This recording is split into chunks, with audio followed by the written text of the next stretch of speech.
மாற்றம், முன்னேற்றம், அன்புமணி என்ற முழக்கத்தை நாம் முன்வைத்த போதுதான் யார் இந்த இளைஞர் என்று ஒட்டுமொத்த தமிழகமும் எதிர்பார்த்தது. இன்றைக்கு 26 நாம் இருந்து கொண்டிருக்கிறோம். மீண்டும் ஆட்சியை பிடிக்க வேண்டும் என்ற முனைப்பிலே செயல்பட்டுக் கொண்டிருக்கிறோம். 2014 ஆண்டு தேசிய ஜனநாயக கூட்டணியில் பாட்டாளி மக்கள் கட்சி இடம்பெற்று 12 ஆண்டுகளாக அவர்களோடு இணக்கமாக உறவோடு நாம் இருந்து கொண்டிருக்கிறோம். நாடாளுமன்ற உறுப்பினராக 2014 ஆண்டு தமிழ்நாட்டில் திமுக, அண்ணா திமுக இல்லாமல் வெற்றி பெற்று தருமபுரியிலிருந்து வெற்றி பெற்றவர் மருத்துவர் அன்புமணி ராமதாஸ் அவர்கள். அதற்கடுத்து 2 முறை ராஜ்யசபாவினுடைய உறுப்பினராக இருந்து கொண்டிருக்கிறார். நான் ஒரு தொண்டனாக என்னுடைய வருத்தத்தை பதிவு செய்கிறேன்.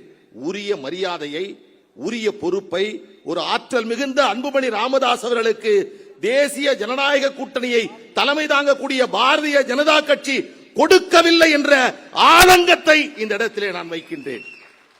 ஒரு முடிவை 2026 நாம் எடுக்க வேண்டும். அந்த முடிவு என்பது எந்த கட்டுப்பாடும் இல்லாமல், எந்த நிர்பந்தமும் இல்லாமல் இந்த ஆட்சியை அதுமே வேண்டாங்க. நமக்கு உங்களுக்கு தான் நீங்க தான் சொல்ல போறீங்க. எந்த பொறுப்பும் நமக்கு வேண்டாம். இதோட ஒரு பெரிய பொறுப்பு இவங்க கொடுத்திருக்கிறாங்க எனக்கு. இந்த பொறுப்பு தான் எனக்கு வேணும், வேற எந்த பொறுப்பும் வேண்டாம். நம்ம வேலை இங்க தமிழ்நாட்டில் தான் நம்ம வேலை. அது அவருடைய நம்முடைய இலக்கு 2031 தமிழ்நாட்டிலே பாட்டாளி மக்கள் கட்சி ஆட்சி நடைபெற வேண்டும். அது நமது தலைவருடைய பெருந்தன்மை. இது எங்களுடைய இயக்கம்.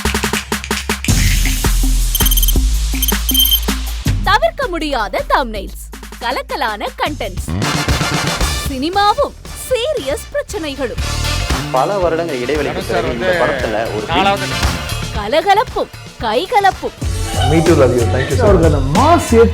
போயிட்டே தான் இருக்காரே தவிர பிரேக்கே இல்லாமல் பிரேக்கிங் நியூஸ் சொல்லும் தந்தி டிவி ஆப். இன்ஸ்டா தலைமுறை வரை இறங்கி அடிக்கும் தந்தி டிவியின் டிஜிட்டல் எக்ஸ்க்ளூசிவ். அது தண்ணிக்குள்ள போகும்போது ஹேங் ஆயிடுச்சு. உங்களுக்கு விஜய் சார் எந்த அளவுக்கு ரொம்ப பிடிக்கும்? Of course, Malayalis are huge Vijay sir fans. ரெண்டு பேருமே ரொம்ப பிடிக்கும் எனக்கு. தந்தி டிவி ஆப்பை இலவசமா டவுன்லோட் செய்யுங்க.